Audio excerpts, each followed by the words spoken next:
Hello everybody, this is Iced Blood. Welcome back to Resident Evil 4. Today we're going to be covering the latter half of Chapter 1-3, and we'll be capping it off with our very first boss fight. Isn't that exciting? Or terrifying, or whatever. One of the first things I wanted to talk about while we're treading old ground here is the new gun that we got at the end of the last episode for shooting all 15 blue medallions. The Punisher. Now, I mentioned at the end of the last video that we got ourselves a free firepower upgrade by getting all 15 medallions instead of the default 10. But it really doesn't make too much of a difference. I mean, it's barely stronger than the default handgun, and you might wonder, well, why bother getting all the medallions then, if it's not much of an upgrade? It's because of the special little tweak that this gun has. Remember, the merchant called it specialized. What it's specialized in is hitting multiple enemies with one shot. It goes through enemies. So I think you might be able to only hit 2, maybe more, I'm not entirely sure. I've never done much testing. This is not the gun we're going to be sticking with. All the weapons we have right now will be eventually replaced. And that's one reason why I'm not bothering to upgrade anything. You can buy upgrades at the merchant. There's that tune-up menu you can use, and you can upgrade, I think there are 3 major things. There's firepower, of course, and then there's capacity, which determines how many rounds you can have in one clip, and reload speed, which becomes a very important factor later on in the game. But I don't end up using any of my money on weapons I intend to replace, and since we're not using any of these right now, long term, I mean, we're using them right now, obviously, but we won't be after we get replacements. I'm not going to bother. Every upgrade makes the weapon in question more valuable when you sell it, but I'm pretty sure you don't get all of it back, so we're just going to stick with the default settings. The only upgrade we have is the free one that we got for the medallion side quest. Right now, I really wish I had myself a flash grenade, but I guess I'll make do with the shotgun. You can use a grenade, and I recommend flash because, 1, you get one right here, and 2, they're the least powerful, and thus the easiest to get rid of, basically. Any kind of damage will take those birds out. Doesn't matter how much or how little, it'll all kill them. And if you can get all of them, you get a replacement flash grenade and a bunch of money. I think it's only a couple hundred each, but it amounts to a few thousand, so definitely a net win, and it doesn't take too long. Unfortunately, I didn't have a spare flash grenade this time, so we only got a couple. You know, what are these huts for? Are they storage? Do people live in these things? Doesn't look like it. There's not really much room. There's a lot of buildings in this game that I wonder, what are they here for? And for that matter, why is all this handgun ammo and various other types of ammo just lying around? I think I may have asked this before. None of the enemies we fought so far use any guns, so what's the point of having it here? See, I think, yeah, right up here. There's some more. Who is leaving all of it? And why leave it in the first place? Oh. I think I may have found my answer. Hello, Purple Bandana Man. Got some rare things on sale. Yeah. Spinals. Take these things and give me money for them. Is that all? There we go. Thank you. Maybe it's this guy. I mean, look at how much ammo he had on his desk there. Maybe he's leaving it for us like a business card or something, you know. Hey, stranger, remember me every time you pick one of these up. I'm helping you, so help me. Or something, I don't know. I guess it makes as much sense as anything else. Again? Really? I guess I shouldn't complain. I'm sure I'll find a use for all these bullets. Just this time, see, I don't normally think about this kind of stuff because normally I'm just kind of playing through the game, and I do pay attention to my ammunition. I always like to have a healthy supply, you know, but I never really think about the logic behind a lot of these set pieces, like this little hut here. Is it for storage? I mean, obviously for us, it's, well, more handgun ammo, but... and TMP ammo. But, like, what is it? It's not like a guest station or something.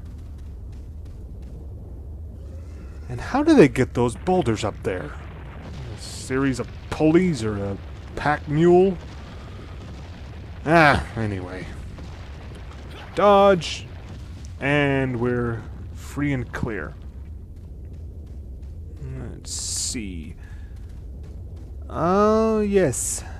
This place. Half filled with water and tripwires. Are these guys keeping watch? Because they're really not doing a very good job of it. They're just kind of standing around.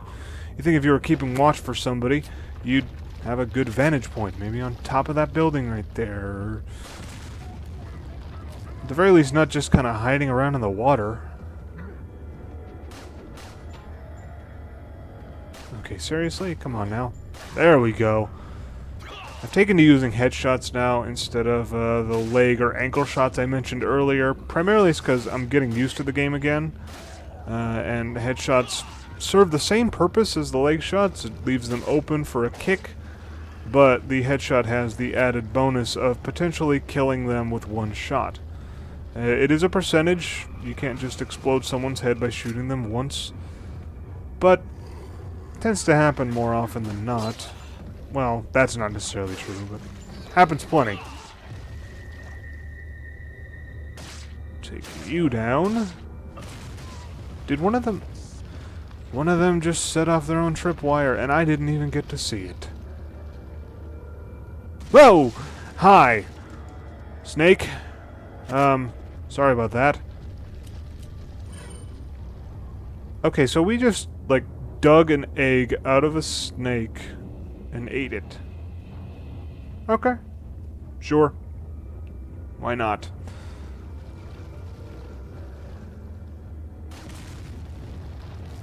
I suppose I could have used that as a strategic maneuver. You know, guide one of our companions here into running into one. Obviously, they do that. But, these guys aren't too hard. See, what's the point of just keeping watch here in the water? Are they trying to be ninja or something? Like, oh, you can't see me, I'm hiding. I don't know. Ah. There we go. Down he goes. I can't quite see where he landed, so we'll leave him alone to get back up. Ow. That was rude. Is that another tripwire? I think it was. Oh, these guys are smart. I mean, somebody had to set those things up. You'd think they'd remember where they were so they don't get, you know, blown up by them. Let's use this. Haha. There was at least one instant kill. I think that was another. I love this thing.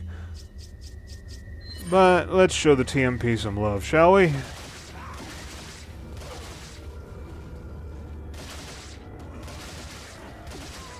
Ow. Really? Just gonna interrupt me?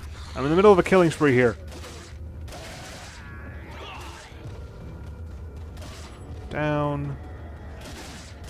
And down. And let's switch back to Old Faithful. Boom! It really? Really? Anyway, that should be about it. Whoops.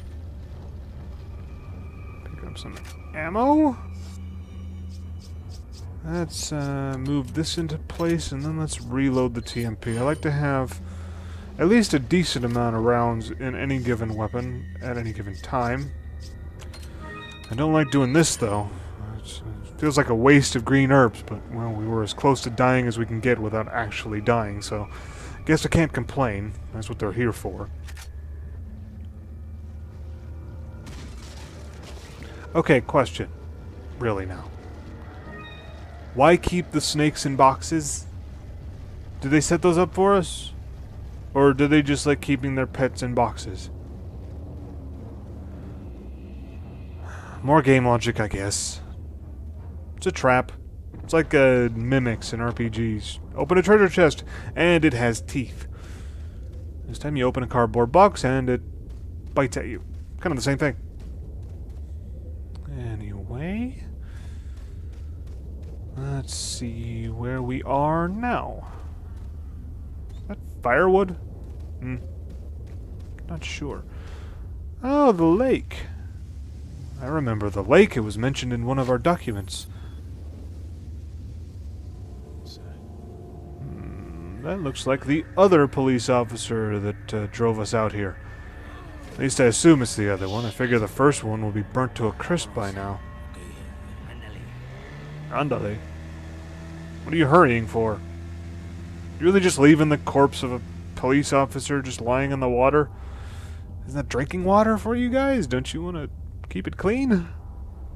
I know, dumb question. Oh my god. That, ladies and gentlemen, is Del Lago. Remember him? Yeah, he was mentioned in the documents too. That there is the very first boss of Resident Evil 4, and it's because the only recourse when you find a giant monster in a lake is to head to the lake and kill it. I mean, why not? Ooh, a yellow herb. I will take it. Let's move the egg and combine a yellow with a green. And then we just have to wait for a red. I think you can combine 2 greens and a yellow, and that'll give you a decent chunk of health as well as upgrading your health bar. But I always like to wait for a red. Another green. Very nice. We're on our way to replacing the ones that we wasted. I say wasted, I guess we didn't technically waste it. We used it as best we could. Alrighty, now that we're saved and locked and loaded, let's go out for a nice, refreshing boat ride out on the lake. Now this was the first time, when I played in the game for the first time, this was the first sequence that I flipped over. I love vehicles in games no matter what they are. I mean, my preference, I guess, would probably be motorcycles because I'm cool like that. But when I found out that there's a boat and you could ride it, oh, amazing. Definitely a departure from previous entries where you just had to walk around. Uh-oh. Cinematic camera angle. You know what that means. That thing's a lot bigger than he looked. Oh, and way too many tongues. I can't believe I said that. And he is clipped. There we go, and here begins the fight proper. Now, have any of you guys played the Assassin's Creed games, specifically number 4, Black Flag, the one with the pirates and such? Because there's a minigame where you look for whales or sharks out on the ocean and you kill them for oil and skins and things. And bones, I think. That minigame is almost patently identical to this boss fight. The only thing that's any different, I think, is the constant moving around. I don't think you move around in that one. It's been a while since I played. I don't rightly remember. But I swear they just copied and pasted this fight into Assassin's Creed 4. Another major difference, and that's not just from Assassin's Creed, but also from every other boss in this game, is that ammunition is unlimited. I know it looks like there's a limited amount of harpoons in the boat, but technically there aren't. They'll just constantly refresh themselves. And that's kind of what really makes this feel like a first boss. You don't have to worry about resources all that much. If you don't get hit, you don't have to worry about healing, and you definitely don't have to worry about any of your guns. Now, what this also means, though, is that this is the one boss fight in the game that you basically can't trivialize by buying a rocket launcher. The merchant always has a rocket launcher in stock. They're very big, they take up a lot of space, but they're definitely useful, because I'm pretty sure most bosses in the game will go down with one shot. Except this one, since you can't actually equip any of your standard guns when you fight him. Thankfully, he's not that hard. I'm actually doing really well. I'm not taking any damage at all. If you get hit by that debris, see all the bits and pieces of wood and such. If you get hit by any of those, you'll capsize. And I think if you don't hit him when he's doing this, and he actually runs into you, instead of dipping down like that, then you'll end up in the water. And you have to swim back to the boat before he eats you. And the thing is, if you have low health, you are much slower.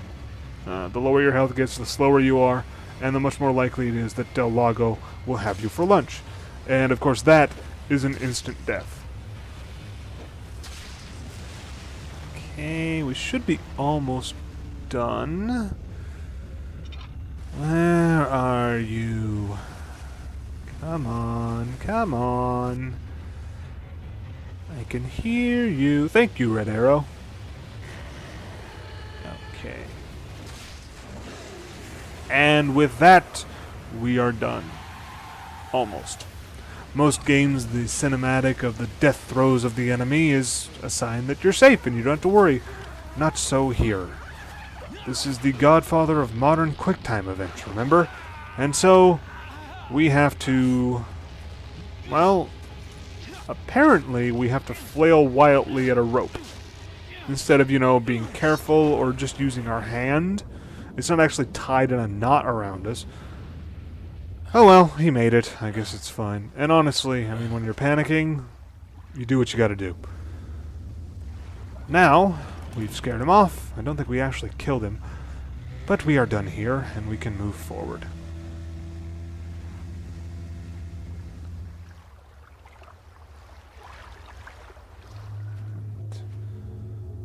Oh, Leon's not looking too good. Ugh, coughing up blood. Did you get food poisoning from that egg? That was a bad idea. I could have told you that. Raw egg from the stomach of a snake. I actually don't know if you can get salmonella from that or whatever. Food poisoning. Whatever. Not a good idea. Anyway, that's the end of Chapter 1-3, but we're not going to end quite yet. There's one more thing I'd like to show you. Okay. So we're just lying around in a house, not worried if there are any people inside that might murder us in our sleep. Then again, it looks like we're okay. Sort of. Or maybe not. Whatever the hell the Los Iluminados injected us with, it's not friendly. Oh, it was a dream. How long have we been out, and how long have the villagers not found us? I mean, really.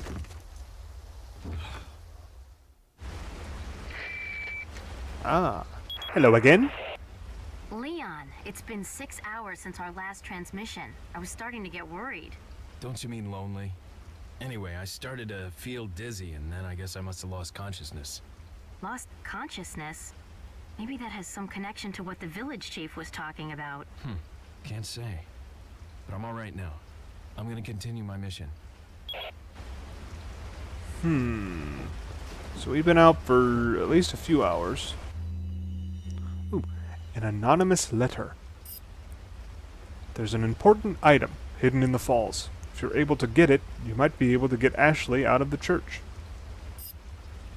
But I'll warn you, the route to the church isn't a walk in the park by any means.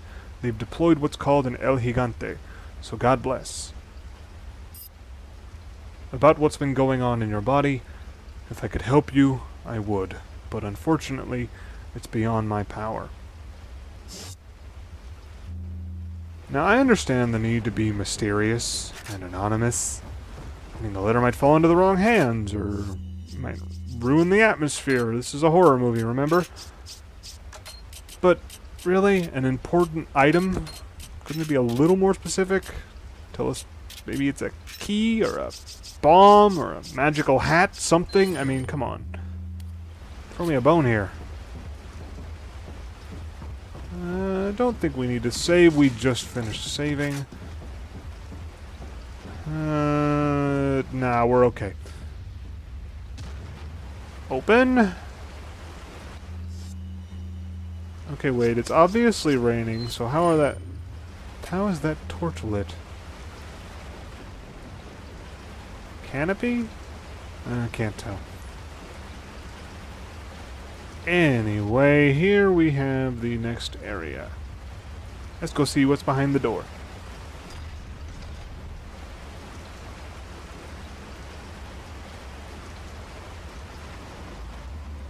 Oh, hi. Dude, okay. Ugh. Oh, boy. Okay, so that is a plaga. Now remember I mentioned that flash grenades don't usually do any damage? The sole exception, aside from birds, I guess, so the second exception, is whenever an enemy has a plaga exposed. Flash grenade will kill it instantly. If you have multiples, it's very nice. We don't want to waste another flash grenade on one guy. Oh, he's already gone. Okay. We get 5,000 pesetas for our first plaga kill. Alrighty, well that was all I wanted to show you, so we're going to end this video here. I will see you next time. If you enjoyed the video, drop me a like. Make sure to subscribe. Alright, bye-bye.